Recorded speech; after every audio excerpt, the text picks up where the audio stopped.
மலையப்பெல்லாம் திருவடி சேவையே பெருசு, பார்க்குறதே பாக்கியம். ரங்கநாதன் பற்ற அனுகிரகம் இருந்தால் கிடைச்சா உண்டு ஹோ அப்படின்டுவா. இந்த போலே நமக்கு பயமாக இருக்கும். பன்றிபுரத்தில் போனோம்னா அங்கே ஒரு பின்னாடி ஒரு செக்யூரிட்டி கார்டு போலீஸ்காரர் நிற்பா. நாம் வரும்பொழுதே அப்படி பிடிச்சி இழுத்து அவளே தலையை ஒரு தள்ளு தள்ளுவாள். ஏன்னா அவளுக்கு தெரியும் இந்த சவுத் இந்தியா கூட்டத்துக்கெல்லாம் சுவாமியை தொடர பழக்கம் இல்லைன்னு. அவளே ஒரு தள்ளு தள்ளி சுவாமியை தொட வச்சுட்டு அவளே இழுத்து வெளில அனுப்பிச்சி விட்ருவான். இப்படி கண்ணி வைக்கிற நேரத்தில் சலோ அப்படின்னு வருவான். அப்படி ஒரு தள்ளு தள்ளுவா, அப்படியே நம்மளை பிடியெல்லாம் விட மாட்டான். அப்படி ஒரு தள்ளு தள்ளுவா, அப்படியே பிடிச்சி விட்டுருவான். ஒரு க்ஷணத்தில் ஒன்றுமே புரியாது, தொட்டுட்டோமா அப்படின்னு. அதானே பாண்டுறாங்க, தொட விட்டுருவானே. நீ என்ன ஜாதியாக வேணார், என்ன குலமாக வேணார், என்ன வயசாக வேணார், நீ யானாக இருந்தால் எனக்கு என்ன, உனக்கு அனுக்கிரகம் பண்ணுறதுக்காக தான் நான் இங்கே இருக்க. மாம் ஏகம் சரணம் விரஜன்னு பாண்டுறாங்கன்னு தான் திருவடியை தொட வச்சிருவான். துயரரு சுடரடி தொழுது எழு. நம்மாழ்வார் பாசுரம் அங்கே பாடிக்கணும், பாண்டுறங்கனுக்கு பாடிக்கணும் சரியா. துயரரு சுடரடி தொழுது எழு, இவ்வளோதான் பாண்டுறங்க. தொட்டு சேவிச்சு விடலாம். இந்த சக்குபாய் பெரிய கதை, முக்கியமான விஷயம் மட்டும் சொல்லிடு. சின்ன வயசுலேருந்தே பாண்டுரங்க கதை கேட்டு வளர்ந்தவள். யாரோ ஒரு குரு, பாண்டுரங்கா பண்டரிநாதா விதோபா ருக்குமாயிபதி விட்டலா, நிறைய பேர் உண்டு அவனுக்கு. விட்டலா விட்டலா விட்டலா விட்டலா விட்டலான்னு ஜபி அப்படின்னு விட்டாராம். திருவிழா விளையாடிட்டு இருந்த குழந்தைக்கு அதையே ஜபிச்சுட்டு இருக்கா. நேரெல்லாம் போனதில்லை, அங்கே ஒன்று இங்கே ஒன்றுமா கதை கேட்டிருக்கா. வயசாக பெரியவள் ஆகிட்டா, கல்யாணம் ஆகிடுத்து, கல்யாணம் ஆகி புகுந்தாதுக்கு போயாச்சு. ஆனாலும் விட்டலன் தியானம் மட்டும் மாறலையாம். எந்த வேலை பண்ணாலும் விட்டல் ஸ்மரணையோடு பண்ணுறான். வீடு பெருக்கினாலும் சரி, துணி துவைச்சாலும் சரி, பாத்திரம் தேய்ச்சாலும் சரி, சமையல் பண்ணாலும் சரி, பரிமாறினாலும் சரி, குளத்துக்கு போய் தண்ணி எடுத்துகிட்டு வந்தாலும் சரி, ஒரே ஒன்று தான், விட்டல விட்டல விட்டல விட்டல விட்டல விட்டல விட்டல விட்டல விட்டல விட்டல விட்டல. இதுக்கான கையில் ஜபமாலையெல்லாம் வேண்டாம், கவுண்டிங் மிஷின்லாம் வேண்டாம், மனசுக்குள்ளே சொன்னால் போதுமே. நடக்கும்போது எப்படி சொல்லிகிட்டே போகலாம்ல, புலம்பின்ண்டே போகிறத விட விட்டலான்னு சொல்லிட்டு போகலாம். அது ஈஸி தானே, அது ரொம்ப ஈஸி. அது மனசுக்குள்ள வாயினால் பாடி மனத்தினால் சிந்திக்க எல்லாம் சுலபம்தான். நாம தான் ரொம்ப காம்ப்ளிகேட் பண்ணிக்கிறோம். ரொம்ப ஸ்ரத்தையோட ரொம்ப பிரசன்னமாக இருக்காளாம். அவள் மாமியாருக்கு நாத்தனாருக்கெலாம் ஆகலை, விதவிதமாக அவளை படுத்துகிறான். அவள் பெருக்கிட்டு போனால் பின்னாடியே குப்பை போட்டுட்டு வராளாம். எத்தனை கோவம் வரும். இந்த காலத்தில் டைவர்ஸ் ஆகிடும். அவ்வளோ குப்பை போட்டுருக்காளாம். அந்த ஒரு மனோபலம் அந்த குழந்தைக்கு இருந்து. ஆனால் புருஷன் ராட்சசனால தான் கூடலாம் இருக்க முடியாது. அட்லீஸ்ட் டைவர்ஸ்னு ஒரு ஆசீர்வாதம் கிடச்சிருக்கு, அவ்வளோதான் நான் சொல்லுவேன். எங்கெங்கே சாஸ்திரம்னு இருக்குது, எங்கெங்கே ப்ராக்டிக்கல் எல்லாமே இருக்குது. சாஸ்திரம் நிறைய விஷயம் சொல்லியிருக்கு. இந்த டைவர்ஸ்ன்ற விஷயம்லாம் சாணக்கிய நீதியில் சாணக்கியே சொல்லியிருக்கார். இதெல்லாம் ஒன்றும் சொல்லாத ஒரு விஷயம்லாம் கிடையாது. அதுக்காக தொடர்ந்துகள்லாம் டைவர்ஸ் அதுவும் கிடையாது, நிறைய இருக்குது. ஆச்சரியமாக இவளுக்கு அப்படி ஒரு பொறுமை. பின்னாடியே குப்பை போட்டு போகிறாளாம் மாமியார். கிருஷ்ணன் இப்படி தானே கோபிகளோட பண்ணுவான் அப்படின்னு அதை நினச்சிட்டு பெருக்கிட்டு போவாளாம். 10 பாத்திரம் தேய்ச்சி அழுக்கு பண்ணுவாளாம். கிருஷ்ணன் இப்படி தானே பண்ணுவான் கோபிகளோட வீட்டில், அவ்வளோதான். இதே ஸ்மரணம் அவளுக்கு. இப்படியே வாழ்ந்துட்டுருக்கா. ஒரு நாள் குளத்தங்கரையில் போய் தண்ணி எடுக்க போனால் அப்போ யாரோ பாண்டரங்க கோஷ்டி பஜனை பண்ணிட்டு சுந்தரத்தை தியானம் மாதிரி பாடிட்டு போயிட்டு இருக்கா. தன்னை மறந்து பாடிட்டு இருக்கா. பண்டரி நாமாச்ச பசாராச்ச, நாமா விற்கிற இடம் அதானே. அள்ளி அள்ளி அப்படியே கொடுத்துட்டே இருக்காளாம். நாமா கொடுக்கணும், நாமா வாங்கணும், நாமாவை அனுபவிக்கணும், நாமாவோட வாழணும். இதுதான் பண்டரிபுரம், வேற ஒன்றும் கிடையாது. வீதிகள் என்னடா கிடைக்கும்னா நாமஜபம் கிடைக்கும். சந்திரபாகா நதிகள் என்னடா கிடைக்கும்னா நாமஜபம் கிடைக்கும். பாண்டன் என்னடா கொடுக்கணும்னா நாமஜபம் கொடுக்கணும், அவ்வளோதான். தட்சிணம் என்னடா நாமஜபம். என்ன கிடைக்கும்? நாமஜபம் கிடைக்கும். என்ன பிரயோஜனம்? நாமஜபமே பிரயோஜனம். அந்த கூட்டத்துக்கு வேற ஒன்றும் தெரியாது. நாமஜபம் பண்ணால் மோட்சம் கிடைக்க, நாமமே பிரயோஜனம். அவன் நாமத்தை சொல்கிறதே சுகம். கிருஷ்ணா, ராமா, கோவிந்தா, மாதவா, கேசவா, வைகுந்தா, மாமாயன் மாதவன் வைகுந்தன் என்றென்று நாமம் பலவும் நவின்றேலோரம்பாவாய். அந்த நாமத்தை சொல்கிறதே பாக்கியம்.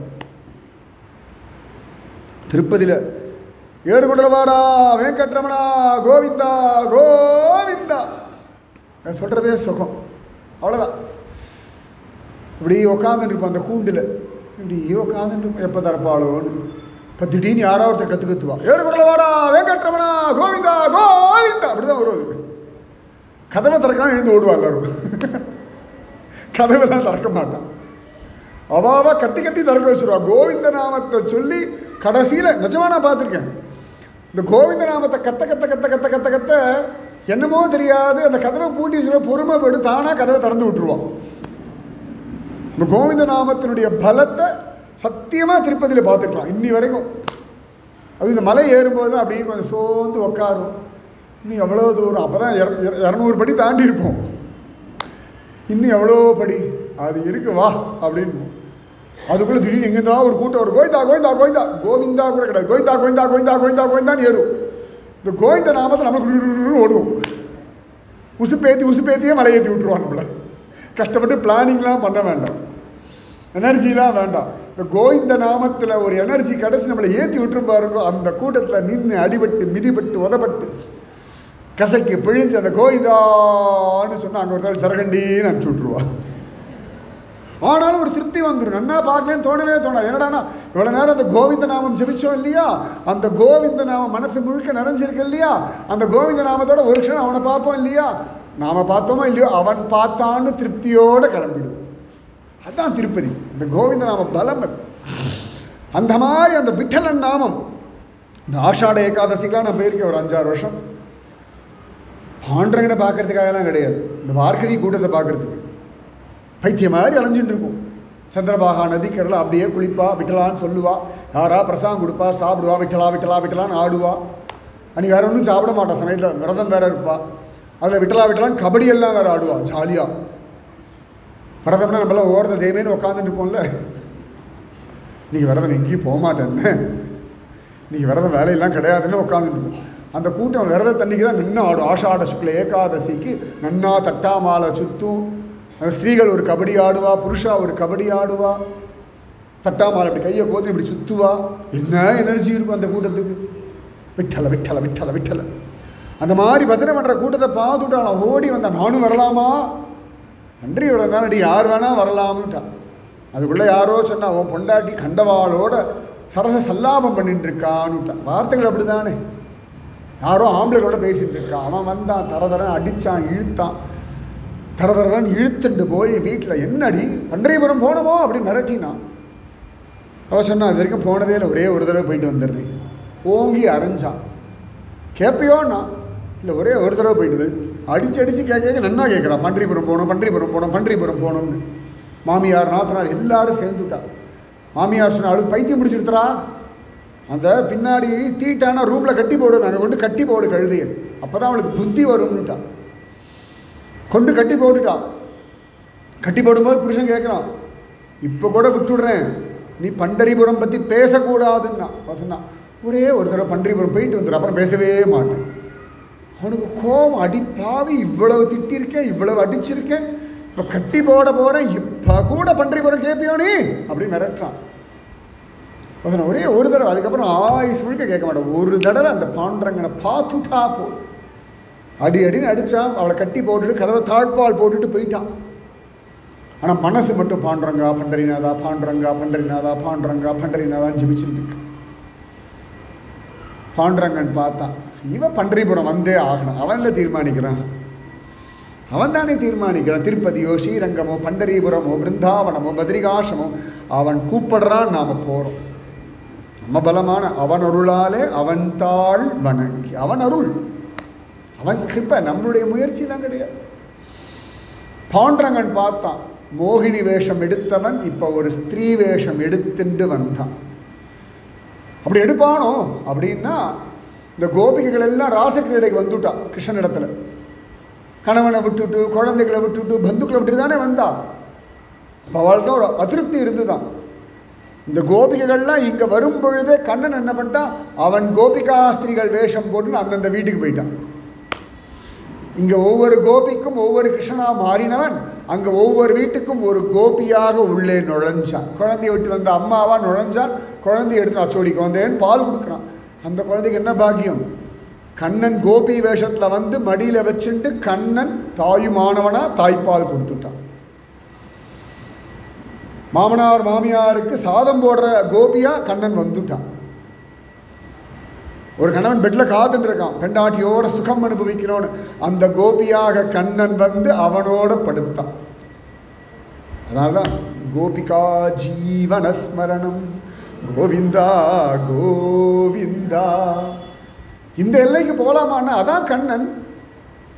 அங்கே கோபிகளுக்கு தன்னை கொடுத்தா, இங்கே கோபர்களுக்கு தன்னையே கொடுத்துட்டான். கோபிகளாக தன்னை கொடுத்துட்டான். எந்த எல்லைக்கு வேணாலும் கண்ணன் போவான். அவனுக்கு தானே தெரியும், எதுவாக வேணாலும் வருவான் இல்லையா? அதே கண்ணன் இப்போ கோபிக்கையாக வந்துட்டானா. வந்து கொல்ல பக்கத்தில் தானே இந்த தீட்டானா உட்கார ரூம் இருக்கும். அங்கேருந்து ஜன்னல்லேருந்து ஏண்டி அழற அப்படின்னா, இப்படி திரும்பி பார்த்தா பண்டரிபுரம் போனோம். நீ பண்டரிபுரம் பார்த்தது இல்லையா? சொச்சோ இப்படி இருக்கும் தெரியுமா? உசு பேத்தி வர விடுறது, அதெல்லாம் பார்க்கணும். பார்க்காம இருப்பாளா? நீ போனவே இல்லையா? போகலை. நீ போயிருக்கியா? அது அந்த வார்க்கரி ஜனங்கள், அந்த பக்தி, அந்த நாம ஜபம், அந்த ஆட்டம், அது தனி. எனக்கு போனோமா? வீட்டில் விடலை. அதெல்லாம் அப்படி தான் இரு அப்படின்னு செவரேறி குதிச்சு, அதான் வெண்ணத்திட்டு செவரேறி குதிச்சு வந்தானே. இப்போ இந்த கோபிக்காக செவரேறி குதிச்சு வந்து கதவை திறந்து உள்ளே வந்து இவ கயிறை அவிழ்த்து விட்டு, நீ நானும் கிட்டத்தட்ட ஒரே ஜாடையில் இருக்கோம். நீ ஒன்று பண்ணு, என்னை கட்டி போட்டுட்டு நீ போ பண்டரிபுரம், நான் இங்கே பார்த்துக்கிறேன். இப்போ சொல்கிறா சக்குபாய், ஒன்றை கட்டி போடுறதா? பாரு, நான் ஒன்றை மாதிரியே இருக்கனா இல்லையா? அவள் ரூபம் எடுத்துட்டே வந்துட்டான் கண்ணன். பாண்டுரங்கன் அவள் ரூபம் எடுத்துட்டு வந்தாச்சு. அப்போ கட்டி போடுன்றான். இவ எந்த கயிறை கொண்டு இவளை கட்டி போட்டாலோ அந்த கயிறை கொண்டு சக்குபாய் பாண்டுரங்கனை கட்டி போட்டா. பக்தின்ற கயிறு அவன் கொடுக்கறது தானே. எந்த சம்சாரம் உங்களை எல்லாம் கட்டி போட்டிருக்கோ அந்த கயிறை கொண்டே பாண்டுரங்கன் அப்படி கட்டி போட்டு. கண்ணினுன் சிறுத்தாம்பினால் கட்டுண்ண பண்ணிய பெருமாயன். மதுரகவியாழ்வார் சொல்றார், கட்டுண்ண பண்ணிய பெருமாயன்.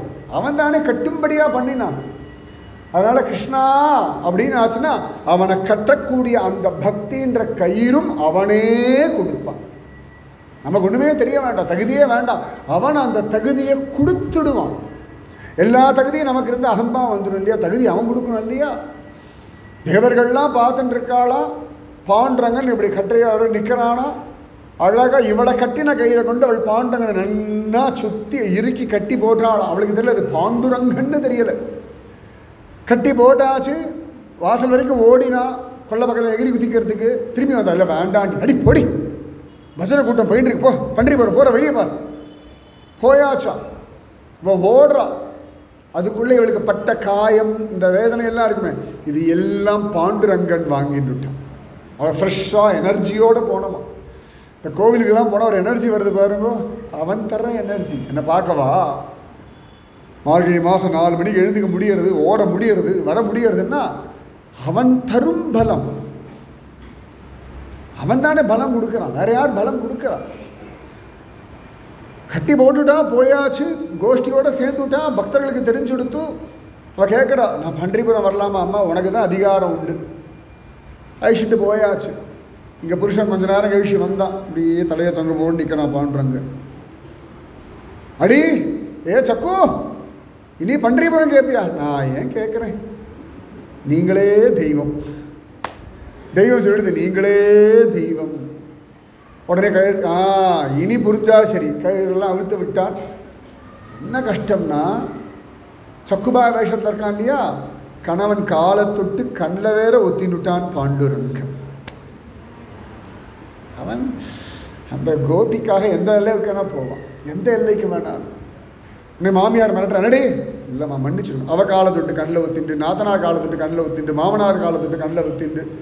இந்த சக்குபாயுடைய பக்திக்கு அகிலாண்ட கோடி பிரம்மாண்ட நாயகன், சர்வலோக ரக்ஷகன், சர்வலோக சரண்யன், சாக்ஷாத் ஸ்ரீஹப்பதியான பகவான் 33 அமரருக்கு முன் சென்று கப்பம் தவிர்க்கும் கலி அங்கன்மா ஞாலத் அபிமான பங்கமாய் வந்து அவன் எவன் பள்ளிக்கட்டிற்கு கீழே சங்கம் இருப்பார்களோ அப்பேற்பட்டவன் மாமேகம் சரணம் ரஜன் எவன் வாக்கு கொடுத்தானோ அவன் எவன் வராகமூர்த்தியாக வந்து பூமியை உத்தாரணம் பண்ணானோ அவன், எவன் ராமனாக வந்து சக்ருதேவ பிரபன்னாய தவாஸ்மி தீச்ச யாச்சதே அபயம் சர்வபூதேபியோ ததாமி ஏதத் விரதம் மமன், ஒரு முறை என்னை சரணடைந்து விட்டால் அனைத்து பூதங்களிடமிருந்தும் அபயம் அளிக்கிறேன், இது என்னுடைய விரதம்னு சங்கல்பம் பண்ணானோ அவன் இந்த சக்குபாய் வேஷத்தில் இவர்கள் இத்தனை பேர் காலில் விழுந்தான். ஏன்னா அவள் பண்டரீபுரத்தில் அவனை அனுபவிக்கணும். வீட்டு வேலையெல்லாம் கடன்னு பண்ணுறாளாம். ஒரு வார்த்தை எதிர்த்து பேசுறதில்ல, ஒன்றுமே பேசுறதில்ல. அவ்வளோ வேலையெல்லாம் இழுத்து போட்டு பண்ணுறாளாம். அப்படியே பிரமிச்சு போகிறாளாம். ரொம்ப பிடிச்சி போச்சா மாமியாருக்கு நாத்தனாருக்கு. ஒரு குத்தம் கூட சொல்ல மாட்டேங்கிறாளாம். கணவனுக்கு அவ்வளோ அழகாக பார்த்து சமையல் பண்ணுறாளாம். தாம்பத்திய சுகம் வரைக்கும் கொடுக்குறான் பாண்டரங்கன் இந்த சக்குபாயின்ற ஒருத்திக்காள். அவள் பண்டரிபுரம் போயாச்சு. ஆனந்தவா பாண்டரங்கனை தரிசனம் பண்ணுறா, கட்டி அணைச்சிக்கிறா, பாண்டரங்கனுக்கு வஸ்திரமெல்லாம் துவச்சி போடுறா. அங்கே அவள் பாண்டரங்கனுடைய வஸ்திரத்தெல்லாம் துவச்சி போட்டா, இங்கே பாண்டுரங்கன் இவா குடும்பத்துடைய அழுக்கு வஸ்திரத்தெல்லாம் எடுத்து துவச்சின்னு இருக்கான். எவனுடைய பீதாம்பரத்தை உத்தவர் உடுத்திப்பாரோ உடுத்து களைந்த நின் பீதகவாடை உடுத்து களத்ததுண்டுன்னு எவனுடைய திருமேனித சாத்தின வஸ்திரமும் பூவும் நமக்கு பிரசாதமாக இருக்குமோ அவன் இந்த சக்குபாய்க்காக அந்த வீட்டில் இருக்கிறவருடைய அழுக்கு வஸ்திரத்தை போய் தோச்சு உணர்த்தி காய வச்சு மடித்து வைக்கிறான். இதெல்லாம் கூட பரவாயில்ல. மாதாந்திர தீட்டு வந்துடும்ல, அங்கே தீட்டு வந்தாச்சுன்னா சக்குபாய்க்கு சுவாமியை பார்க்க கோவிலுக்குள்ளே போக முடியாதுல்ல. பாண்டுரங்கன் இங்கே தீட்டாகி உக்காந்துட்டான். இவ வீட்டில் இவன் தீட்டாகி உக்காந்துட்டான். அவளுக்கு அங்கே தூரம் தள்ளி போயிடுது. அவள் பாட்டுக்கு பாண்டுரங்கனை சேவிச்சுருக்கான். கோபியா இருந்தாலும் எப்படி இது நடக்கும்? அதுக்கப்புறம் அவள் அங்கேயே இருந்தா. அப்புறம் ஒரு ஸ்திதியில் ருக்மிணி பிராட்டி அவளை அனுப்புகிறா. திரும்பி இங்கே வந்த பிறகு தான் எல்லாருக்கும் புரியறது. அவ்வளவு நாள் அவள் வீட்டில் சக்குபாய் வேஷத்தில் இருந்தது பாண்டுரங்கன். சக்குபாய்க்கு அப்புறம் தான் தெரிஞ்சது. பெரிய கதை சின்னதாக சொல்லி முடிச்சுட்டேன். இவளுடைய பக்திக்கு கண்ணன் தன்னையே கொடுத்துட்டான். பாண்டுரங்கன் தானே கோபியானான் அப்படின்னா பக்திக்கு வசப்படுபவன் பாண்டுரங்கன். அத்தனை வசத்தி. இந்த பாண்டுரங்கன் இன்னொரு கோபி தான் ஜனாபாய், நாமதேவருடைய சிஷ்யை. அவள் சொல்லுவா, பாண்டுரங்கன் என்னுடைய பாட்டி ராக்கான்னுவா. பாட்டி ராக்கான்னா சீதன வெள்ளாட்டின்னு அர்த்தம். அந்த காலத்திலலாம் பொண்ணுக்கு கல்யாணம் பண்ணி அனுப்பும்பொழுது கூட ஒரு வேலைக்காரியும் சீதனமாக கொடுத்து அனுப்புவாள். பொண்ணுக்கு கூட மாமியாரெலாம் உங்கள் வீட்டில் வேலைக்காரியாக வந்தான்னு கேட்பான்றதுனால சீதன வெள்ளாட்டின்னு சொல்லுவாள். சுவாமி ராமானுஜர் அத்துழாய்க்கு முதலியாண்டான சீதன வெள்ளாட்டியாக அனுப்பினார்னு காண கிடைக்கிறது அவரோட சரித்திரத்தில். பாட்டி ராக்கான்னு பேர். இந்த மகாராஷ்டிராவில் பாட்டி ராக்கான். பாட்டி ராக்கான்ற பேரில் அபங்கம் எல்லாம் பாடியிருக்கா. ஜனாபாய் எல்லாரும். இவர் பாரதியார் சொல்ல வரத கண்ணன் என் சேவகன், அதே தான் பாட்டி ராக்கானா. பாண்டுரங்கன் என் சேவகன், என்னுடைய சீதன வெள்ளாட்டி, என் வீட்டு வேலையிலலாம் எனக்கு ஒத்தாசம் பண்ணக்கூடிய வேலைக்காரின்னு அனுபவம் அவர்களுக்கு. அத்தனை விசேஷம் அந்த பாண்டுரங்கன். அதனால தானே பண்டரிபுரம், பிருந்தாவனம், புரி, ஜெகநாத க்ஷேத்திரம் எல்லா இடத்துலையும் அவாவா கைங்கரியம் பண்ணிட்டு இருக்கானா. கண்ணன் ஒரு நாளாவது தன்னை ஏற்றுடணும் அப்படின்னு ஒரு பாவத்தினால தானே. சரி, பெண்களுக்கு மட்டும்தான் எப்படியா அப்படின்னா ஆண்களுக்கும் கோபி பாவம் சித்திக்கும். இந்த பிருந்தாவனத்தில் ஜாடு மண்டல்னு நான் சொன்னேன், பெருக்கிற இடம். அங்கே தான் இந்த கிழவி உட்காந்துட்டு எந்திரத்தை அரைச்சான்னு. அந்த ஜாடு மண்டலில் இன்றைக்கும் கைங்கரியம் பண்ணுறவா பல பேர் உண்டு. யார்கிட்டையும் பேச மாட்டாவா. இங்கே ஒரு ஓரத்தில் ஒரு குடிசையில் எங்கேயாவது தங்கிப்பா, யமுனையில் குளிப்பா, கோபி சந்தனமெல்லாம் இட்டுப்பா, கழுத்தில் துளசி மாலை போட்டுப்பா. அவளுக்கு பெரிய ஆயுதம் என்னென்னா தொடப்பம் தான். அதை எடுத்துகிட்டு போய் இந்த நிதிவனம், சேவா குஞ்ச் இங்கெல்லாம் பெருக்குவா. சில பேர் பிருந்தாவன வீதிகளை பெருக்குவா. ஏன்னா அதெல்லாம் கண்ணன் நடக்கிற வீதி, பக்தருடைய தொண்டர் அடிப்பொடி இருக்கிற வீதி. அதனால் அதை பெருக்கினா கடுவினை களையலாமே.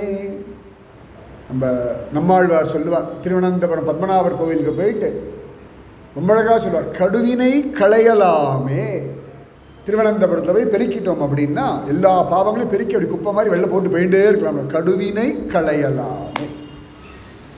அதனால் ஏதான கோவிலுக்கெல்லாம் போனேன்னா அது பத்ரிபுரம், பத்ரிநாத்தோ, பண்டரிபுரமோ, துவாரகாவோ, பிருந்தாவனமோ இங்கே ஓரத்தை தொடப்பம் இருந்தால் 4 பேருக்கு பெருக்கிடுங்க. அது இங்கேருந்து குப்பையை கொண்டு அங்கே வைங்கோ. அப்புறம் யாராவது பெருக்கி அங்கேருந்து கொண்டு இங்கே வைப்பா. இந்த ட்ரெயினில் தெரியுமா, இங்கேருந்து ஒருத்தர் குப்பையை கொண்டு அங்கே வைப்பான், அங்கேருந்து ஒருத்தர் இப்படி கொண்டு வருவான். பரவாயில்ல, ஏதோ நம்ம பெருக்கணும்னு பகவானுக்கு தெரியும் போதும். அது பெரிய கைங்கரியம். கடைத்தலை சீக்கப் பெற்றால் கடுவினை களையலாமே, நம்மாழ்வாருடைய பாசனம், திருவனந்தபுர பாசனம்.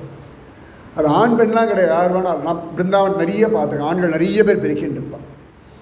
அந்த மாதிரி ஒருத்தர் இருந்தார், துக்கிதாஸ்னு பேர் அவருக்கு. அவருக்கு ஒரே கைங்கரியம் தான். என்னடா கைங்கரியம் அப்படின்னா, ஜோராக அந்த நிதிவனம் சேவாக்குன்னு அந்த ஜாடு மண்டல்னு சொல்லுவோம். முன்னாடி பெருசாக இருந்து இப்போ சுருங்கி போயிடுது. அங்கே எப்படி பெருக்கிறது, ஏன்னா பல நாட்கள் அங்கே திருவடி அடையாளம் தெரியும். ஒரு காலில் சங்கு, ஒரு காலில் சக்கரம், உள்ளடி பொறித்தமைந்த இருகாலும் கொண்டு அங்கங்கு எழுதினார் போல் இலச்சினை பட நடந்து பெருகா நின்ற இன்ப வெள்ளத்தில் பின்னையும் பெய்து பெய்து கருகார் கடல் மன்னன் காமனார் தாதை தளர் நடை நடவானோ. பெரியாழ்வார் ரசிக்கிறார், இன்ச்சு பை இன்ச்சாக ரசிக்கிறதுக்கு பெரியாழ்வார் தான். கிருஷ்ணனை அப்படி அனுபவிக்கணும்னா பெரியாழ்வார். சங்கு சக்கர ரேகையோட பகவான் இப்படி திருவடி பதிஞ்சு அப்படி நடக்கிறானா. இந்த மன்னார்குடி ராஜகோபாலன் திருவடியை பார்க்குறதுனே ஒரு கூட்டம் போகும். வெண்ணத்தாழி உற்சவம் திருவடி இப்படி வச்சுருக்கிற அழகு அது தனி தான். ரங்கநாதன் திருவடி, ரங்கநாயகி திருவடி, திருவடி தானே நமக்கு போக்கியம். துயரரு சுடரடி, அவ்வளோதானே. அப்போ அப்படியே பெருக்கின்றிருக்காரன். ஒரு நாள் பெருக்கும் பொழுது பார்க்குறார், ஏதோ பளபளன்னு மின்றது. ராதாராணியினுடைய தாசின்னு நினச்சிட்டு தான் கைங்கரியம் பண்ணுறார். கிருஷ்ணதாசன் யாரும் நினச்சிக்க மாட்டா. பிருந்தாவனத்தில் இருக்கிற ஆண்கள் யாருமே தாங்கள்லாம் கிருஷ்ணதாசர்கள் நினைக்க மாட்டா. ராதாராணியினுடைய தாசி. சைத்தன்ய மகாபிரபுவே தன்னை ராதிகா தாசின்னு தான் நினச்சிப்பார். சைத்தன்ய மகாபிரபு சிஷ்யர்கள் சனாதன கோஸ்வாமி, ரூப கோஸ்வாமி, ஜீவ கோஸ்வாமி, ரகுநாத தாச கோஸ்வாமி, இவர்கள்லாம் தான் பிருந்தாவனத்தை இந்த லீலாஸ்தலங்களை உத்தாரணம் பண்ணவர்கள். அவர்களெல்லாம் கேட்டால் நாங்கள்லாம் ராதா தாசி அவ்வளோதான் சொல்லுவோம், ராதிகாவினுடைய தாசி. அதெல்லாம் கிருபா கடாட்சபாஜனம். சிவபெருமான் ராதாதேவியின் இடத்துல ஹே ராதே கிருபா பண்ணுன்னு பிரார்த்திக்கிற ஸ்தோத்திரமே இருக்குது. ராதா கிருபா கடாட்ச ஸ்தோத்திரம்னு பேர். சிவபெருமான் சொன்ன ஸ்லோகம். ராதாராயணத்தை கிருபா கடாட்சம் பண்ணுடி ஹே ராதே அப்படின்னு கேட்பார். அப்போ அவர் பெருக்கும் பொழுது பார்க்குறார், அந்த மரம் செடி கொடியெல்லாம் களைஞ்சிருக்கும், புஷ்பமெல்லாம் சதுரி இருக்கும். பல ஏதோ மின்றதேன்னு பார்த்தா ஒரு தங்க கொலுசு அழகாக நிறைய நவரத்னங்கள்லாம் பதிச்சு, இந்திரநீலமணியெல்லாம் பதிச்சு, பார்த்தால கண்களில் கண்ணீர் வருது. நன்னா தெரிஞ்சாச்சு இது ராதாராணியோடதுன்னு. எடுத்தார், கண்ணில் ஒத்திண்டார், மனசு நிறைஞ்சு கொடுத்து. இவ்வளவு நாள் இந்த பெருக்கிற கைங்கரியம் பண்ணதுக்கு இந்த பாக்கியம் கிடச்சுடுத்துன்னு குஷி. எப்படி கிடைக்கும்னு தெரியாது. கைங்கரியம் ஏதோ ஒரு பாக்கியம் கிடச்சுடுத்து. அதுக்கு தானே திருப்பதியிலலாம் சேவைக்கு போகிறேன், சேவாக்கு போகிறேன், சர்வீஸ்க்கு போகிறேன், எல்லாரும் ஓடுறான். அது ஒன்றும் யோசிக்காமல் போயிடணும். போயாச்சுன்னா சில சந்தர்ப்பத்தில் ஜரகண்டி சொல்கிறாளா நாம் நிற்போம். நம்மளை 1000 பேர் ஜரகண்டி சொல்லிப்பான், நம்ம ஒரு 1000 பேருக்கு ஜரகண்டி ஜரகண்டி ஜரகண்டி ஜரகண்டி. அப்போ திருப்பி திருப்பி நம்மளும் பெருமாள் ஒரு பார்வை பார்த்துக்கலாம். ஹோல் டே நின்றுண்டு யாரும் நம்மளை ஜரகண்டி சொல்ல மாட்டான். அது எதிர்பார்ப்பே இல்லாமல் போனோம்னா எல்லாம் பெருசாக கிடைக்கும். எதிர்பார்த்துட்டு போனோம்னா கிடைக்கிறது பெருசாக இல்லையான்னு தெரியாது, புரியாது. மைண்ட் அப்படியே பிளாங்காக வச்சு எந்த யாத்திரைக்கு போனாலும் நல்லபடியாக தரிசனம் பண்ண, அவ்வளோதான்.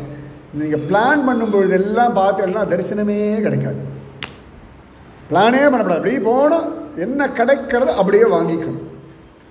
ஆனந்தம் பரமானந்தம். அதுக்குள்ளே ஒரு ஸ்திரீ வந்தாள். நீ தான் இங்கெல்லாம் பெருக்கிறியா, இங்கே எதானும் கிடச்சிதா அப்படின்னார். இவர் பார்த்தார், எதானும் கிடச்சிதான்னா என்ன கிடச்சிதா? அவர் சொன்னா, இல்லை என்னோட தோழியோடைய கொலுசு காணலை. அப்படியா? உடனே ஒரு காமிச்சார், இதுவா பாரு. இதே தான் கொண்டா. தரமாட்டேன். ஏன்? யாருடைய கொலுசுன்னு நான் பார்க்கணும், அந்த கால்களை பார்க்கணும். அந்த காலில் கொலுசு இல்லைன்னா தான் கொடுப்பேன். ஹே என்னடா என்ன இப்படி பேசுகிறாய்? யாருக்கு அந்த சொத்துக்கு உரியவர்களோ, அந்த கொலுசுக்கு யார் உரியவர்களோ அவர்களிடத்தில் மட்டும்தான் கொடுப்பேன், உங்ககிட்ட கொடுக்க மாட்டேன்னுட்டா. வந்தது ராதாராணியுடைய பிரிய தோழி லலிதா. கிருஷ்ணனையே மிரட்டக்கூடியவள் லலிதா. போடான்னுடுவா. லலிதா, விசாகா. இந்த அஷ்டபதியிலலாம் தூது போகிற தோழியெல்லாம் யாருன்னா அந்த லலிதா, விசாகா. லலிதா தான் மெயின். கிருஷ்ணனே பயப்படுவோம். போடா அப்படின்டுவா. ராதாராணியை கடுப்பேற்றியோனே அப்படின்னு மிரட்டுவா. அப்படி ஒருத்தி இந்த லலிதா. அவ சொல்லிட்டார் முடியவே முடியாது. கடைசியில் அவள் ஓடி போய் ராதாராணிகிட்ட சொன்னான், ராதே அவன் தரமாட்டேங்கிறான், ரொம்ப திமிரு பிடிச்சவனாக இருக்கான். ராதாராணி சொன்னால் அது பிருந்தாவனத்தோட திமிரு, ஒன்றும் பண்ண முடியாது.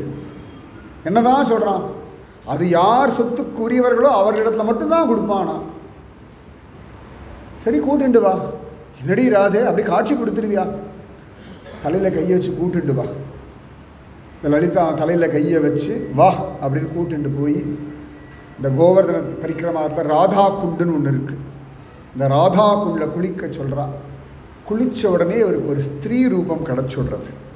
ஒரு ஆண் பிள்ளை, துக்கிதாஸ் வந்து ஆண் பிள்ளை. அதில் இறங்கினோடனே ஒரு ஸ்திரீ ரூபம் வந்துடும். இந்த கோவர்தன பரிக்கிரமா மார்க்கத்தில் மானசரோவர்னு ஒரு இடம் உண்டு, குசும் சரோவர்னு சொல்லுவோம். நாரதரே அதில் இறங்கி கோபியா நாரதியாக மாறி அவருக்கு ராசலீலா அனுபவம் கிடைக்கிறதுன்னு இருக்கு. அந்த குசும் சரோவரில் இறங்கினா அவருக்கு நாரதருக்கு ஒரு பெண் வேஷம் கிடச்சுடுறதா நாரதின்னு பேர் ஆகிடுறதான். அதன் பிறகு ராசலீலா பார்த்தா. நேற்று சொன்ன இல்லையா சிவபெருமான் சிவானின்னு பேரோட இன்றைக்கும் கோபேஸ்வரர். இப்போ கூட சாயங்காலம் போனால் ஜம்முன்னு பொம்பளை வேஷம் போட்டு உட்காந்துருப்பார் சிவபெருமான். அப்போ அவர் இறங்கினோன்னு அவருக்கு கணக்க மஞ்சரின்னு ஒரு பேர் வச்சு விட்றான். இந்த அஷ்டசகிகள் அவளுக்கு கீழே வேலை செய்யக்கூடிய வேலைக்காரிகள் இருப்பாள். நிறைய மஞ்சரின்னு பேர் உண்டு அவளுக்கெல்லாம். அனங்க மஞ்சரி, கணக்க மஞ்சரி. ஒவ்வொருத்தருக்கும் ஒரு கைங்கரியம் உண்டு. ஒருத்திக்கு சந்தனம் அரைக்கிற கைங்கரியம், ஒருத்திக்கு பூ தொடுக்கிற கைங்கரியம், ஒருத்திக்கு கிருஷ்ணனுக்கு ஒரு ஆதைக்கும் அழகாக பெட்டு தயார் பண்ணுற கைங்கரியம், ஒருத்திக்கு வந்து அழகாக பீடா மடித்து கொடுக்குற கைங்கரியம், ஒருத்திக்கு வந்து அழகாக கிருஷ்ணனுக்கும் ராதிகாவுக்கும் பால் தயார் பண்ணி கொடுக்குற கைங்கரியம், ஒருத்திக்கு ராதாராணிக்கு கையில் டெய்லி மெஹந்தி இட்டு விடுற கைங்கரியம், ஒருத்திக்கு ராதாராணிக்கு அவ்வளோ அழகாக பூக்களால் அலங்காரம் பண்ணுற கைங்கரியம். நிறைய பேர் உண்டு ராதாராணிக்கு கைங்கரியம் பண்ணுறதுக்கு. பிரார்த்தனை பண்ணிக்கோங்க, ஏதான ஒரு ஜென்மாவில் ராதாராணிக்கு கைங்கரியம் பண்ணுற பாக்கியம் அது இந்த ஜென்மாலே கிடைக்கட்டும், வேண்டான்னு சொல்லலை. கேளுங்க, அவள் கொடுத்தா நிச்சயமாக நடக்கும். அப்படி அழகாக கைங்கரியம் வந்தாச்சு. ராதாராணியுடைய உட்காந்துன்னு இருக்காளாம். எப்போவுமே நீலப்பட்டாடை தான் ராதாராணி உடுத்திப்பாள். அப்படி இருப்பா ராதாராணி. கண்ணன் பார்த்து மயங்குவானாம். செப்பண்ண மென்முலை செவ்வாய் சிறுமருங்குள் நப்பின்னை நங்காய் திருவே துயிலழாய். அழகி கண்ணனுக்கு எப்படி பிடிக்குமோ அப்படி இருப்பாளாம். இந்த சரீரம், அந்த அலங்காரம், கண்ணன் வாவ் ச சூப்பர்டி அப்படின்னு ராதாராணி ரூபத்தை பார்த்து மயங்குவான். அதனால தான் ஸ்மரகரள கண்டனம் மம சிரசி மண்டனம் தேகி பத பல்லவம் உதாரம். ஹே ராதே, உன்னுடைய சரணகமலங்களை கொண்டு என் தலைமையில வைடின்னு கண்ணனே கஞ்சறான். அஷ்டபதி கீத கோவிந்தம் தீர சமீரேன்னு உண்டு இல்லையா? பிருந்தாவனத்தில் தீர சமீரேனே ஒரு லீலாஸ்தலம் உண்டு. புரியிலிருந்து ஒரு 1.5 மணி நேரம் ட்ராவல் பண்ணோம்னா கிந்து பில்வம். அங்கே தான் ஜெயதேவர் பத்மாவதியும் வாழ்ந்த இடம். அங்கே தான் அவர் உட்காந்துட்டு அஷ்டபதி பாடினார் அப்படின்னு இருக்குது. வெஸ்ட் பெங்காலில் ஒன்று உண்டு, ஆனால் ஒடிசாக்காரர்கள் தான் நிறைய இடங்களில் காணு. புரியிலேருந்து ஒரு 1 மணி நேரம் கொனார்க்கு பக்கத்தில் அப்படி போயிட்டா வந்துடும். கொனார்க்கு, கிந்து பில்வம், அப்புறம் காக்கட்பூர் மாமங்களா தேவின்னு இதெல்லாம் பக்கத்தில். இந்த மாமங்களா தேவின்னு அவ்வளோ அழகி. இன்னி வரைக்கும் புரி ஜெகநாதனுடைய மூர்த்தியை 12 வருஷம் 17 வருஷத்துக்கு ஒரு தடவை மாற்றுவார்கள். அதுக்கு பேர் நபகலேபரான்னு பேர். அப்போல்லாம் புரியிலிருந்து அந்த பண்டாக்கள் பூஜை பண்ணுறவா கிளம்பி இந்த காக்கட்பூர் மாமங்களா தேவி அம்பாள் அவள் சந்நிதிக்கு போய் பிரார்த்தனை பண்ணி அடுத்த ஜெகநாதனை தயார் பண்ணணும், அந்த மரம் எங்கே இருக்குன்னு காட்டி கொடுன்னு அவகிட்ட பிரார்த்தனை பண்ணுவாள். ராத்திரி சொப்பனத்தில் வந்து அவள் காட்டி கொடுத்த பிறகு அந்த இடத்துக்கு போனால் அந்த வேப்ப மரம் கிடைக்கும். ஜெகநாதன், பலராமன், சுபத்ரா, சோர்சன சக்கரம் இது 4மே வேப்ப மரத்தில் தான் பண்ணுவாள். மரத்தினாலான மூர்த்தி. பத்மநாபோ மரப்பிரபு மாதிரி தான் ஜெகநாதோ மரப்பிரபு தான். தாரு பிரம்மம்னு பேர். அந்த மாமங்களா தேவி அவ்வளோ அழகி. அந்த கோவிலில் ஒரு பீடம் இருக்கும். அவர் ராத்திரி ஆயாச்சுன்னு அப்படி நகர்வலம் வருவாளாம் ஊரை பாதுகாக்கிறதுக்கு. போயிட்டு வந்து அப்பாடான்னு உட்காருவாளாம். உட்காந்து அந்த பாறையில் அவளுடைய உட்காந்த அடையாளம். இப்போ நம்ம எப்படி கடற்கரை மணல்லையோ ஆற்று மணல்லையோ உட்காந்து எழுந்தால் நம்ம உட்காந்த அடையாளம் இருக்கும் இல்லையா? அந்த அடையாளம் அந்த பாறையில் பீடத்தில் உண்டு. அது என்ன ஆச்சரியம்னா, இந்த பிருஷ்டபாக அடையாளத்தை தாண்டி அவளுடைய அந்த டெயில் போன் இருக்கும் இல்லையா, இடுப்பு கடைசியில், அது கூட அந்த இடத்துல ஒரு ஓட்டை மாதிரி அப்படி இருக்கும். அதான் பார்க்க வேண்டிய இடம். புரியிலேருந்து ஒரு 1 hour காக்கட்பூர் மாமங்களா தேவி அழகாக இருப்பாங்க. அம்பாள் பார்க்கணும், அப்படி இருப்பாள். சக்தி நிறைய இருக்குது நம்ம தேசத்தில். சொல்கிறதுக்கு ஆயுசு தான் வேணும், பார்க்கறதுக்கு அதை விட ஆயுசு வேணும். அத்தனை விசேஷம். ஒவ்வொன்றும் அழகு அழகு அழகு அழகு அழகு. எதை சொல்கிறது எதை விடுறது, அத்தனை ஆச்சரியம், அத்தனை விசேஷம். இந்த திருவடி ரொம்ப அழகா ஜெயதேவர் சொன்னார் அப்படின்னாருன்னா பார்த்து ரசிச்சிருக்கார். அந்த திருவடி ராதிகாராணி திருவடியை கண்ணனே தலையில் வச்சுக்கிறான். எப்பேற்பட்ட திருவடி அது. இவர் கனகமஞ்சரி ரூபத்தில் வந்தாச்சு, கையை கூப்பி நிற்கிறார். ராதாராணி இடுப்பில் கை வச்சு, என்ன என் கொலுசுன்னு என் தோழி கேட்டால் கொடுக்க மாட்டியோ? உடனே அவர் சொன்னாராம், கேட்குற முறைப்படி கேட்டிருந்தா கொடுத்துருப்பேன். மிரட்டினாடி. ஆமாம், நான் கண்ணனையே மிரட்டுவேன். ராதா சொன்னா, நீ கண்ணனை மிரட்டலாண்டி, பக்தாவில் மிரட்டக்கூடாது, அங்கே செல்லுபடி ஆகாது. எனக்கு இவன் திருடின்னு போயிடுவாளான்னு தோணுது. லலிதா கோவம் திருட்டு, நான் ஆடா திருடுவேன். உடனே சிரிச்சாரான், பாரு இப்போ கூட டான்றா, நான் டி ஆயாச்சு, நான் கணக்க மஞ்சரி. ராதாராணி சிரிச்சா. டக்குன்னு அந்த பாவாடை லேசாக தூக்கி தன் 2 காலை காட்டினாலாம். ஒரு காலில் கொலுசு இருக்கு, ஒரு காலில் கொலுசு இல்லை. ராதாராணி இப்படி காற்றாள ஓடு அழுத. இந்த தரிசனம் கிடச்சிடுத்து. இத்தனை நாள் பெருக்கினதுக்கு பாக்கியம் உன் சரண கமல அடையாள கிடச்சிடுத்துடின்னு காலில் விழுந்தா. ராதாராணி அந்த திருவடியை தூக்கி அவர் தலைமையில வச்சுட்டார். கிருஷ்ணன் தலைமையில வைக்கிற திருவடி இவர் தலைமையில வந்துடுத்து.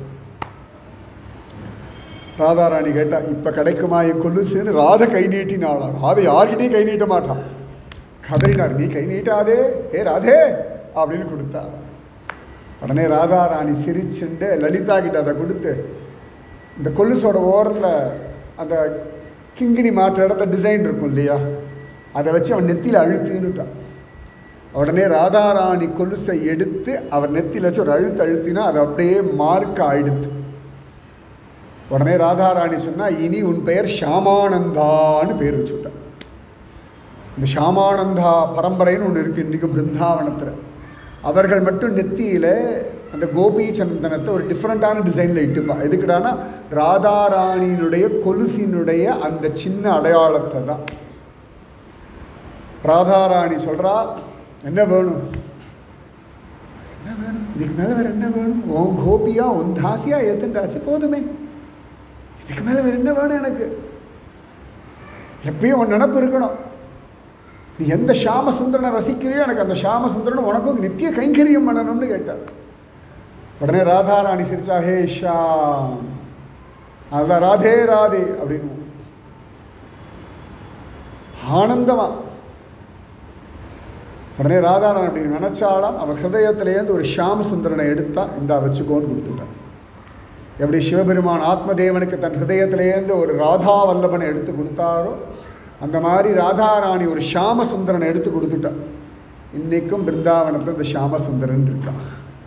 ராதாராணி ஹிருதயத்திலிருந்து அவள் எடுத்து கொடுத்த ஷாமசுந்தரன். பிருந்தாவனத்தில் அவ்வளோ பேர் இருக்கான். ராதா வல்லபன், ராதா மதன் மோகன், ராதா ரமணன், ராதா கோவிந்த தேவ், ராதா கோபிநாதன், ராதா ஷாமசுந்தரன், ராதா மாதவன். எந்த தெருவில் எந்த ராதா மாதவன் இருக்கான்னு கண்டே பிடிக்க முடியாது. அவளையே சொன்னாதான் தெரியும். எல்லாம் கண்ணகரேன்னு இருக்கும். பெரிய கண்ணு வச்சுட்டு ஈன்னு சிரிச்சுட்டு கையில் புல்லாங்கல் வச்சுட்டு சமத்த திரிபங்கி ரூபத்தில் நிற்கிற கிருஷ்ணன். அதன் பிறகு ராதாராணி ஆசீர்வாதம் பண்ணால் எப்பொழுதும் இதே மாதிரி நித்திய கைங்கரியம் பண்ணுன்னு சொல்ல. அதன் பிறகு அவர் அந்த மூர்த்தியை எடுத்துட்டு வந்து பிருந்தாவனத்தில் வச்சு பூஜையும் பண்ணிட்டு நித்தியம் ராசமண்டலத்தை பெருக்கிற கைங்கரியம் பண்ணார்னு காண கிடைக்கும். அப்போ ஆணாக இருந்தாலும் கோபீபாவம் சித்திக்கும், கிருஷ்ண அனுபவம் கிடைக்கும். இன்னும் நிறைய இருக்குது. இந்த கோபிகா ஜீவன ஸ்மரணம்ன்றதெல்லாம் 1 வருஷம் சொல்ல வேண்டிய டாபிக். அத்தனை கோபிகைகள் இருக்கா. மீரா சரித்திரம் தனியாக சொல்லணும், சக்குபாய் சரித்திரம் தனியாக சொல்லணும், ஜனாபாய் சரித்திரம் தனியாக சொல்லணும். புரி ஜெகநாதனுடைய கோபிகைகள்னு சில பேர் உண்டு, குருவாயூரப்பன் கோபிகைகள் உண்டு. எல்லா கோபிகைகளும் சேர்த்து சொன்னால் 1 வருஷம் போதாது, அவ்வளவு கோபிகைகள். இதில் சைத்தன்ய மகாபிரபு சிஷ்யர்கள் எல்லாரும் கோபி பாவம், அவளுக்கெல்லாம் ஒரு அனுபவம். இப்போ சொன்னாலே அவருக்கு ஷியாமானந்த பிரபு, அந்த மாதிரி அவரவர்களுக்கு ஒரு ராதாராணி கிருஷ்ண அனுபவம் உண்டு. நமக்கு இந்த 3 நாளில் ராசக்கிரடை, ஹசீனா, ஹமீதா இதெல்லாம் அனுபவிச்சோம். திருவேங்கடமுடையானுக்கே ஒரு கோபி உண்டு, தரிகொண்ட வேங்கமாம்பா. இன்னி வரைக்கும் அந்த அன்னதான சத்திரத்துக்கு பேர் தரிகொண்ட வேங்கமாம்பா பேர் தான். எத்தனை பேர் அவளுடைய சமாதி பார்த்திருக்கேன்னு எனக்கு தெரியாது. வராக சுவாமி சந்நிதிக்கு நேர் எதிர்க்க ஒரு ஸ்கூல் இருக்குது. அந்த ஸ்கூலுக்குள்ளே தான் தரிகொண்ட வேங்கமாம்பா சந்நிதி இருக்குது. இன்றைக்கும் ராத்திரி அவளுக்காக தான் முத்து ஆரத்தி திருவேங்கடமுடையானுக்கு. அவள் தான் முதல்ல திருவேங்கடத்தில் அன்னதானம் ஆரம்பித்து வச்சால் தரிகொண்ட வேங்கமாம்பா அன்னதான கூட்டம்னு பேர். இந்த மாதிரி எத்தனை கிருஷ்ணன் உண்டோ அத்தனை கிருஷ்ணனுக்கும் ரங்கநாதனுடைய கோபி தான் வெள்ளையம்மாள். அவளுடையனால தான் வெள்ளை கோபுரம். எத்தனை கோபியை நான் சொல்லட்டும், எத்தனை கோபியை சொல்லாமல் இருக்க முடியும், அவ்வளவு பேர் இருக்கா. இந்த கோபிகைகள்லாம் நமக்கு அனுகிரகம் பண்ணட்டும், கிருஷ்ண பிரீத்தியர்த்தம் கிடைக்கட்டும். அழகான மார்கழியில் ஆண்டாளுடைய திருப்பாவை மாதத்தில் கோபிகா ஜீவனஸ்மரணம் அப்படின்ற இந்த அனுபவத்தை ஏதோ ஒரு சாம்பிள், இந்த ஸ்வீட் கிடைக்கலாம் போனோம் டேஸ்ட் பண்ணி பாருங்கன்னு சொல்லுவாள் இல்லையா, அந்த மாதிரி டேஸ்ட் கொடுத்துருக்கோம். அவ்வளோதான், முழுசாலாம் வாங்கவே இல்லை. அங்கன்னும் இங்கொன்னுமா இது பாரு கொடுத்துருக்கோம். அனுபவிங்கோ, பிரார்த்தனை பண்ணுங்கோ, பகவான் நடத்தி கொடுப்பான். சரியா? முரளிஜி சொன்னார் கோபியர் கொஞ்சம் ரமணான்னு தான் தலைவர் கொடுத்தார். நான் சொன்னேன் கோபிகா ஜீவன ஸ்மரணம் இருக்கட்டும்னு நான் அப்படி சொன்னேன். ஆனால் ஒரு அனுபவம் அதில் முதல்ல ஒரு யோசனை இருந்து, ராமர் கோவில் நம்ம பாட்டுக்கு கோபி கிருஷ்ணான்னு சொல்ல போகிறேன்னு பரவாயில்ல, ராமனுடைய அனுகிரகம். அதனால தான் ஆரம்பிக்கும் பொழுது ராமனுடைய கோபிகைகள்னு ஆரம்பித்து தான் அப்படி உள்ளே வந்தோம். அதனால் திரும்ப எப்போ ராமன் கூப்பிடுறானோ அழகான கொங்கில் பிராட்டியினுடைய கொங்கு தேசத்தில் மீண்டும் சந்திப்போம். ராதே கிருஷ்ணா. ஒரு 5 நிமிஷம் பேசுவார் சுவாமி.